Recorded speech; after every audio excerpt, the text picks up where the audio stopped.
अब देखो T, small T का मतलब होता है ड्राफ्ट, कैपिटल टी का मतलब होता है टॉल। टॉल को दूसरी लैंग्वेज में बोल सकते हैं बायो केस में डोमिनेंट। ठीक है, कैपिटल टी, स्मॉल टी। ठीक है, कैपिटल टी मतलब होता है जीनोटाइप। ठीक है, इसी को ही बोला जाता है होमोजाइगस। होमोजाइगस मतलब है सेम जाइगस। ठीक है, अब देखो कैपिटल टी का दिखाया जाता है टॉल को। ठीक है, अब देखो इस कैपिटल टी को स्मॉल टी से क्रॉस करवाया है तो मिलेगा कैपिटल टी और स्मॉल टी।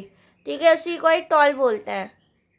ठीक है, अब देखो दूसरे में capital T, small T, small T.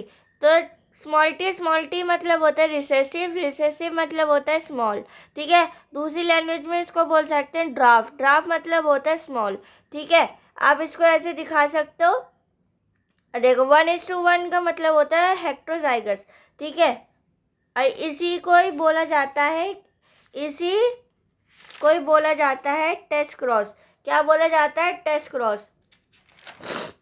ठीक है, बैक क्रॉस क्या होता है? Previous generation of organisms is called the back cross. ठीक है, प्रीवियस जनरेशन जो होता है ऑर्गेनिज्म का उसी को ही बैक क्रॉस कहते हैं। Test cross is an example of back cross.